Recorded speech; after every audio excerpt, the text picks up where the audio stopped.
Hey everybody, it's Brad at Dayport Brothers LLC out in Versailles, Ohio. Going to do another walk around video followed by an operational video on this 2005 Caterpillar 277B skid steer that came in and we're going to put up for sale.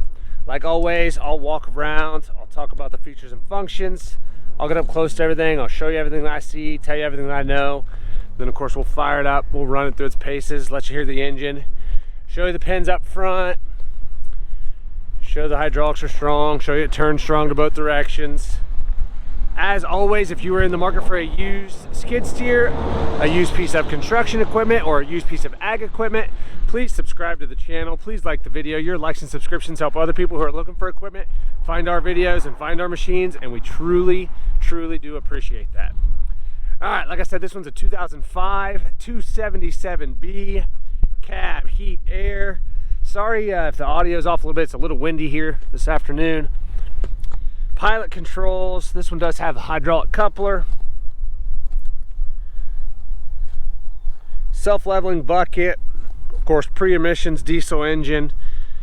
2,950 pound lift capacity at 50% of tipping load. It's showing 1,119 hours. Those are obviously not the original correct hours, but that's what's on the hour meter. I don't know the exact hours.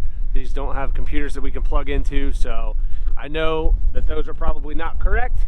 That's what it's showing, so we don't know the exact hours. Here in a little bit, we'll show you the pins up here. There's a little bit of play, more so that in the top pins and the bottom pins. They're not awful, but there's definitely some play there.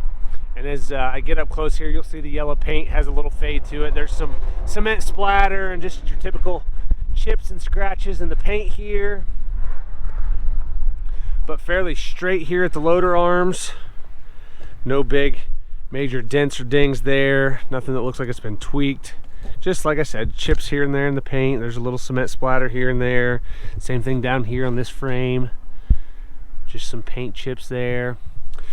The tracks on this one are very good. I'm gonna say we are probably 90% tread depth here on these tracks. As you can see there, well over a finger's depth. They're pretty meaty here. Really no weather checking to speak of.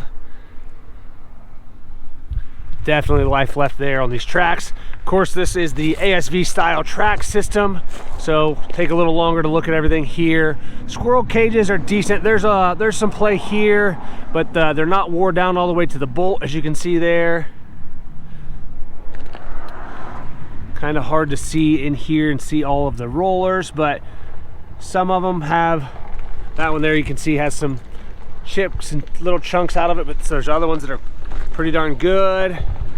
I would say overall they're pretty decent, but there are some that have some chips out of them. But then I mean, there's some of these that are really good still. Same thing up top. These top ones are good. Down here, most of those are pretty decent. Like I said, there's some little chunks out of here, a couple of them, and then that one really right there is about the worst of them all. So you can kind of see that one. That one's definitely, that I can see, the worst. And then there's other ones that are quite a bit better. Side rail, everything looks pretty good there. Side of the frame, just typical scuffs and scratches and paint chips there. This back corner back here, again, just scuffs and scratches, little chips in the paint. Otherwise fairly straight. No huge dents there. Coming around to the back, looking at the back door again. That back door looks fairly straight. I don't see any huge dents or dings there. Doesn't look like it's been backed into anything real hard. Just your typical scuffs, scratches, paint chips.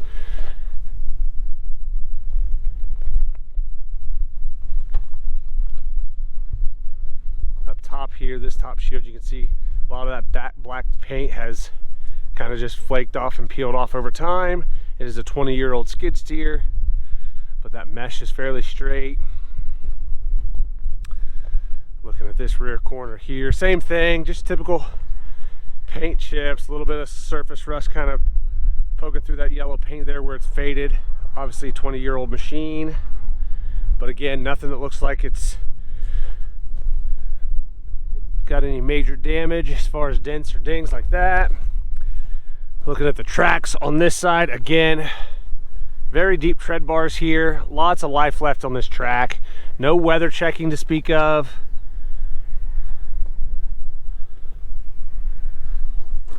And then coming down here, looking at the squirrel cages on this side, same thing as the other side. Not wore down into the bolt or anything yet, but they're not new. Down here, looking at some of these idlers and rollers. Again, pretty decent, honestly. Some of them are really good. And then some, like this one, has some chips just on the edge. But overall, most of them are pretty good. These front ones are decent here. Up here on the side of the frame, you can see there's some paint chipped off, some scuffs and scratches. The front idlers on this side are not as good as the other side. There you can see this one's chewed up a lot worse than the other side is. Still some life left there, you can see, but it is definitely getting chewed up compared to the other side. Up underneath the frame, everything's pretty good here. Looking at the loader arms on this side, again, overall nice and straight, just scuffs and scratches, a little bit of cement splatter here and there. I don't see anything that looks like it's been cracked or welded or plated anywhere there though. Same thing here with the skid steer plate. I don't see anything there that looks like it's been busted or welded. Taking a look at the bucket, as you can see here, just some cement splatter in the back portion of that bucket specifically. A couple little small waves in the bottom of the bucket. Cutting edge is okay. It's pretty thick in the middle, and on the right hand side it's pretty thick, but this left hand side over here, it's getting a little more wore down. It's probably reversible. We'll look at that here in a minute. Yep, it's reversible. Come back here to the back, take a look inside the engine.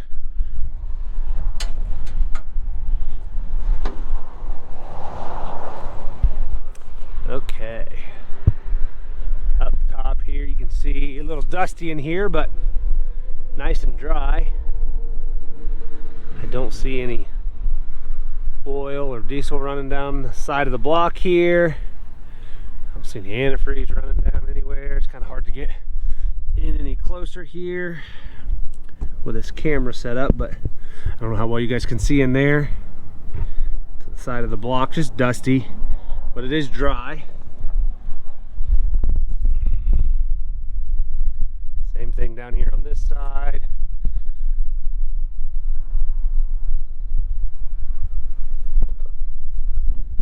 Inside of that back door looks good.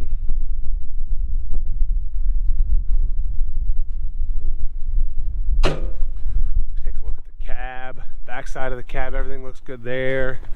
Nothing looks smashed in up top here. Sorry, it's really windy. Glass all looks good. I don't see any cracks or spider webbing there. Up front here, just your typical like cement splatter, scuffs and scratches. Again, it's a 20-year-old machine. It's not perfect.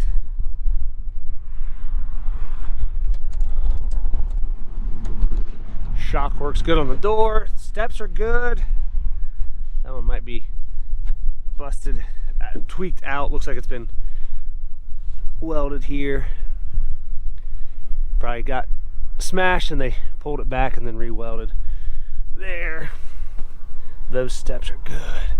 Taking a look at the seat. Bottom seat cushion, I don't see any cuts or tears there. A couple little dirt stains here and there. Backrest, same thing. I don't see any cuts or tears in the backrest. Down here, floorboard looks pretty good. HVAC controls.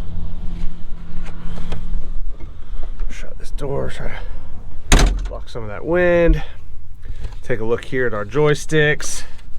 As you can see here on this one, some of that texture is completely gone here in the middle section. Buttons all seem good, trigger's good.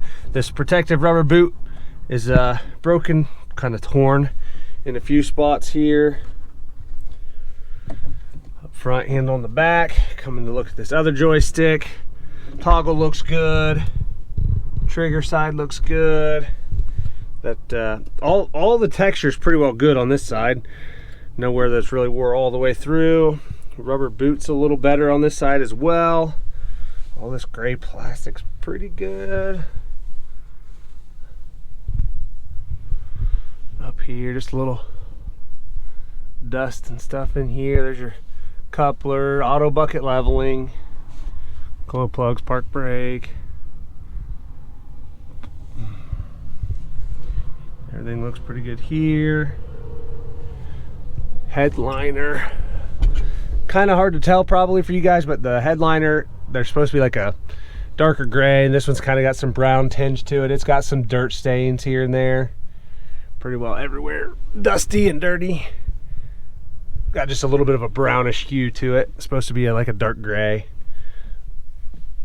But it is a 20-year-old machine. And probably won't be able to get my camera up there with the way that my camera setup is. Yeah, I can't with this mirror here. It's actually ticked over to 1120 hours. Probably, I don't know how well you guys can see that, but I'm sure that hour meter's been replaced at some point.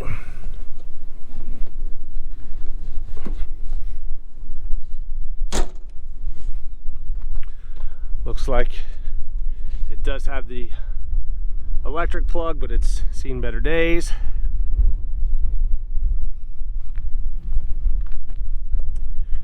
All right, like I said, it's a 2005 Cat 277B. Lots of photos on our website. That's listed down below in the description. If you have any questions, comment down below. We'll try to answer them for you. We'll fire it up and get right into an operational video. Hey everybody, I forgot one more thing while I was in the cab. The hand throttle, these have two throttles, a hand throttle and a foot throttle. The hand throttle does not work. Very common to these machines. They have a cable that breaks. Hand throttle does not work. Foot throttle works. It is sticky, that pedal. They get sticky over time, so it does stick. You have to use your foot to tap it back up to idle it back down. I meant to talk about that while I was sitting in the cab, and I knew I forgot. All right, now we'll get right into the operational video.